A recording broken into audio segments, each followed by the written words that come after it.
Lindy Lee was a part of the Harris 2024 National Finance Committee.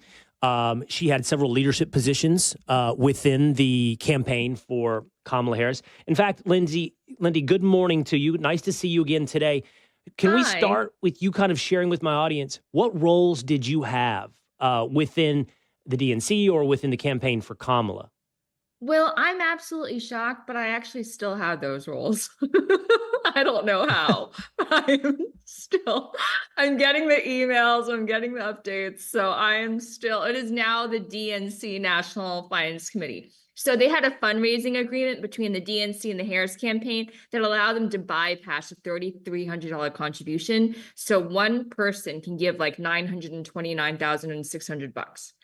But now, since the campaign is over, it is now just the DNC National Finance Committee, which I'm still very much on for, wow.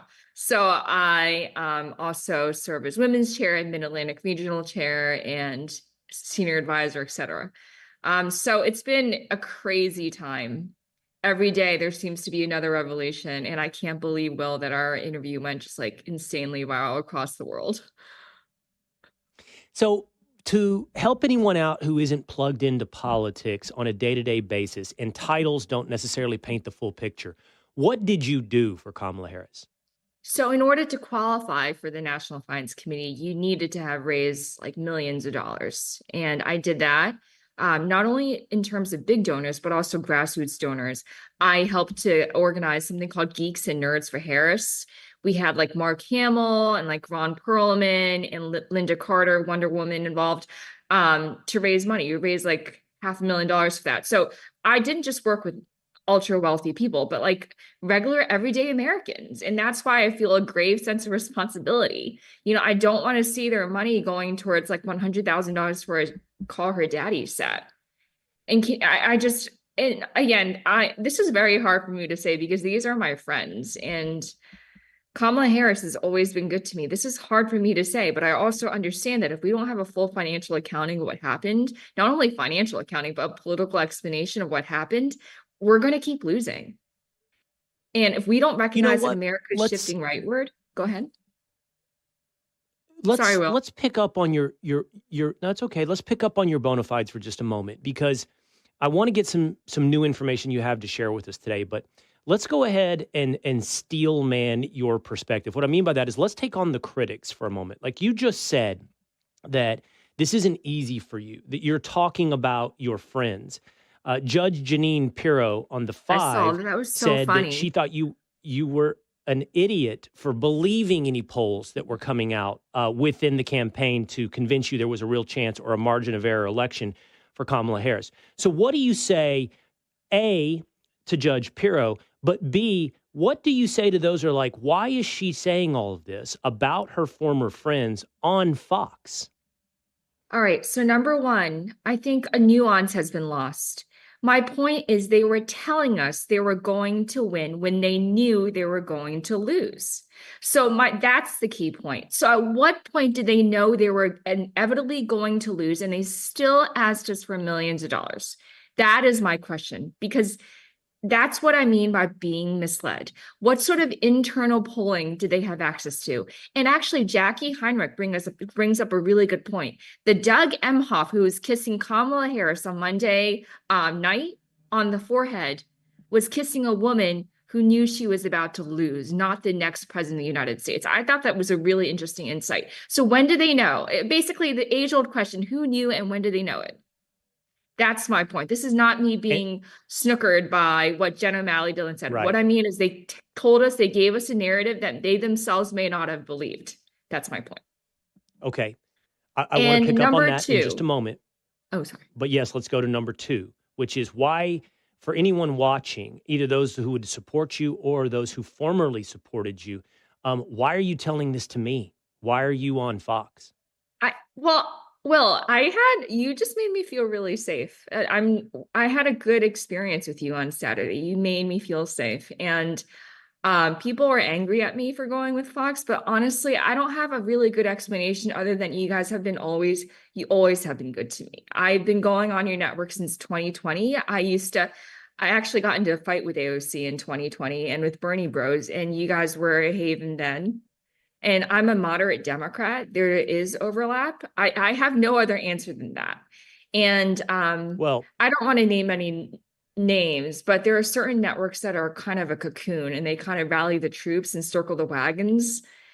And if you don't go with their narrative, they're just not going to air that particular opinion. For example, if you don't say that it's because America's racist, misogynistic that Harris won, they're just not going to amplify that. And again, I'm not well, going to name any networks, but that is well, the I will. dominant explanation there. Well, And I just don't think it's correct. I will, although the only difficulty would be narrowing it down. I mean, the easy culprit is MSNBC, but at this point, you could find that same willing or warm cocoon at big NBC, at ABC, at CBS, at CNN. You could find that probably anywhere. I do respect that you're coming here to talk to me about this on Fox, and I would like to believe Also, that I many do can have to see say that one this is a thing. place. Sure. Sorry to interject. Fox is America. I mean, you guys have everybody in terms of viewership. I just saw that MSNBC's ratings plunged again right after Election Day. In order Right. to get the message out, people should just go to Fox. I mean, it's a no-brainer. It's not even a question. Well, and then I mean, on top of that, I don't take it as just a gratuitous compliment that we certainly do have opposing points of view that are welcome on Fox, and most notably right here on the Will Cain Show. All right, but now let's go back to your motivations for a moment. So it sounds to me, and I don't want to feed you the answer to my own question, but I am listening to what you've already said, that you feel some sort of moral obligation to the people you raised money from that you feel like was betrayed by those behind the campaign that knew they were going to lose, and yet we're still sending you out there to make promises and raise millions? For example, somebody who gave a massive check is like my second father. This is somebody who's been with me for more than a decade. I ran for Congress when I was 24. No one believed in me. He did. Okay, so I do not want to spend this is his hard-earned money. He was an immigrant as well. So, he's just one example of a donor I'm trying to protect, but it's not even just a moral responsibility. I've always been like, I don't care what people say. I'm just going to do things my way. What's right. I walked into this situation. I didn't plan this at all. I don't know if you've seen any of my posts over the past years. I've always adhered to the party line. This is the first time I've broken. I think I've just like, this is enough. This is just ridiculous. It's Right. $1 billion. And if this were the 2016 result, I wouldn't be here today. If this were the Hillary Clinton, like the scale of Hillary's loss, it was tens of thousands across several states like Pennsylvania, Michigan. This is all 7 swing states. We lost everywhere. We lost in California, New York. I saw that Jake Tapper had that moment about how she did poorly in every county. And he's like, every county? I don't know if you saw that. Literally every county, she did worse. It's just inconceivable to me how epically we failed. And I need to do better. So, we need to do better. We need a postmortem. okay, and I think that's what we're doing here. I think that does feel a little bit like your mission here is a postmortem on how you spend $1 billion. And you brought this up. Spend $1 billion, by the way, and lose historically. You brought this up, Lindy. We'll put it on the screen for our viewers to see. But this is how they spent some of that money that you raised. This is how they spent some of that billion. Breaking 911 puts the figures out there everywhere. In fact, you can look this up because it's all public records. Oprah today is denying that she got paid $1 million, but it's right there in public records. You can see $1 million going to Harpo, which is her production company, $1.8 million for Eminem, $3 million to Lizzo, $5 million to Meg the Stallion. What does it make you think about the way they spent $1 billion? If my donors had known that in advance, they wouldn't have given. This is just ridiculous. And I'm sorry to say that.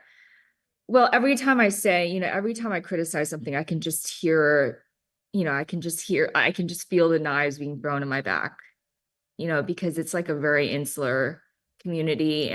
But again, at this point in my life, we're not allowed to curse here, right? I don't care. This is just the right thing to do. But this reminds me of the PPP program through which Kanye got a few $1 million, and I love Tom Brady, but come on, Tom Brady doesn't need taxpayer money. This is just can you imagine people giving $25 or $50 and it means so much to them and they see that that money was used to build a fake set or to give it to a billionaire like Oprah? And I want to be clear. They didn't pay Oprah personally. Of course they didn't. It's through her company. So for her to say that they didn't pay her is just so disingenuous. I'm sorry. It just is. So you talk about a postmortem, Lindy. What is happening right now within the DNC? Oh my goodness. You know that meme of a dumpster fire on fire, dumpster truck on fire? Yes. It's kind of like that. Yeah. It's just complete. We don't have a leader at this point. We pushed our president aside. Our current vice president lost drastically. Our current DNC chair is stepping down, and the person who told us we were going to win Iowa, I mentioned this during our interview on Saturday, has been pushed aside. So it's just the top. We've been essentially, I don't know, it's just decapitated. I'm sorry if that sounds graphic, but we don't have leadership right now. And they're not going to elevate a 30-something like me, certainly after, the fact that I exposed them. No, do you think you have a home, by the way, in the future of the DNC?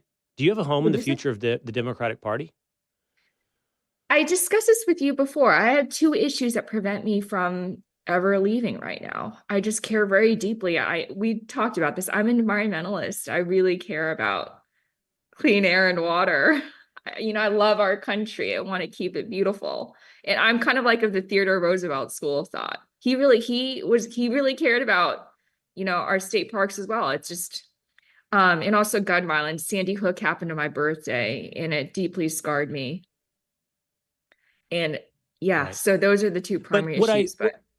What I mean by that, you're telling me what's keeping you on the left side of the aisle, and you and I, perhaps on a future occasion, could have some debates about separating the idea of environmentalism from climate science, carbon control, and guns is one of those things. I won't put a lot of hope in finding persuasion. Those are camps that are hard to talk to one another. You'd be surprised. But we are I get it. People have been in my ear about guns too.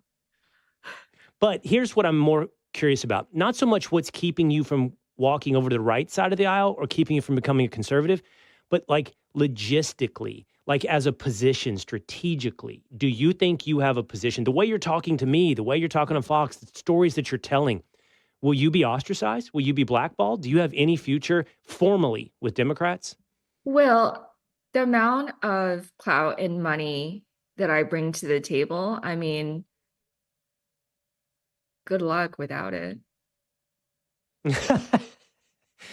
Well, and you've pointed out, you've communicated to me also, Lindy, you're not alone. You're the one, you're just the one saying it out loud. I'm not scared because I have hundreds of messages from, around the world, but also dozens of donors who are constantly texting me every day, telling me to stay the course. And I know who's going to run for president in 2028. I happen to be friends with them. I'm going to be fine. One of them even appointed me commissioner of Pennsylvania. So and it's the candidate at the top who determines the hierarchy. I think, who's going to run? Okay, it's the same people, Lindy, who are there right now are going to be nowhere to be found. Well, hopefully, they're leaving right now. They're all fleeing for the exits. Interesting. So, right, yeah, they're all fleeing for the exits. It's being hollowed out, and you're telling me they won't be there anyway in 2028, but you might be. And you just gave me that you already know who's going to run for president. I intend to play a very important role. I'm sorry. Ambition looks ugly on a woman, right? But I'm sorry. It's just who I am. I intend to play a very important role in this party for decades to come, for the rest of my life. And I know I will. I mean, I work so hard. But even I don't want to break news right now and make another headline, but there is a household name. And if you and I were just talking in person, I'd be able to tell you, whisper in your ear, but there is a household name who is withdrawing his donations from the DNC because of the debacle. I don't remember if I texted you this. A household name? Yeah. A household name? Yeah, you can't tell me who that might be. I don't want to step all over him. And I don't even know if he wants to draw attention to it. But who? Anyway, the point is a lot of big donors, and this is probably the biggest. People are very upset, and donors are going to revolt. And I urge people to maybe look into a group called Democracy Alliance. So a household name, one of the biggest Democratic donors that exists, is pulling his money from the Democratic Party. Absolutely, yeah. Well, I called yesterday. I we called can somebody else connect yesterday some to dots. confirm. Yeah, everybody knows his We name. can connect some dots. Yeah. Okay. I can't let. Oh, I think I already told you. I I'm can't. sorry. I haven't slept for days. You You're have right. told me, but I'm not gonna. I'm right I'll in let that you he's say a it on air. household I name, know who you're right? referring to. You know who I'm talking Yeah, about now, right? absolutely. But Okay. yeah, I would encourage you to say it on air, but I'm not going to betray your confidence. You can share it with the Well, audience who it is. so the number of articles that have been written about me in the past 24 hours, I just can't. For the sake of my mental health, I think I'm just going to give it a break. But, Okay. All right. it's not just him.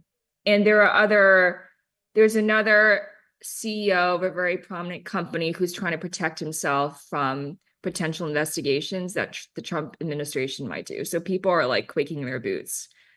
Right. Well, I think it's Yeah. fair to say, how about we just put it this way? Maybe the biggest name when it comes to Democratic politics of a political scion family now pulling their money away from the Democratic Party. Yeah. You did say something else, though, that I have to follow up on. Okay. And that is, you already know who's going to run for president in 2028 as a Democrat. Who? Oh no, I always do this. Well, I know someone when I ran for Congress, I sent a lot of cold emails and not everyone replied, but one person did, and his name was Josh Shapiro. I was 24, I knew nothing. I showed up in his Montgomery County office. He was commissioner of Montgomery County at the time. Actually, I have my bookshelf. I saw a copy of Master of the Senate by Robert Caro on his bookshelf, and I knew instantly that he was my people. I just did. It was like a totem. And we've been friends ever since. And he's an extraordinarily popular governor in my state. He's a moderate, which suits me. I'm a moderate. And so if I were a betting woman, I would bet that he's running. And there are other people that I'm friends with who are also running. And we'll see. But obviously I'm biased to people from my own home state. Such as? You just Who dropped else is another little running? hint that I always have to follow up on. Josh Shapiro, and you said other people you know as well, such as who? I mean, you guys probably know Gavin Newsom. And yeah, I mean, that's the extent of I can't imagine. I don't have an existing relationship with like Gretchen Whitmer, but I certainly do with Josh. We've been allies for a long time. He's just a good guy. Well, And I think that's to someone that validate one of your conservatives can get choices, on. What'd you say? to validate one of your choices, this is my humble opinion. To validate one of your choices in speaking to me here or speaking on Fox News, that anyone running for president, regardless of whether or not they have an R or a D beside their name, would be very smart to have a conversation with people on Fox. Because as you point out, it does represent America and a huge constituency of Americans. And so whether or not that's Josh Shapiro or Gavin Newsom or a surrogate under them like a Lindy Lee, speaking to this audience is incredibly important. Now, I want to ask you this one last thing. Please go ahead. I don't ever want to stop you from talking when you're ready to talk. Eager to talk to you. It's not just about your audience, it's about your family and the people who work at Fox. I have never been treated better than when I'm at Fox, and I've been on every single major network in the world. No one has treated me as well as you guys, and that just speaks volumes.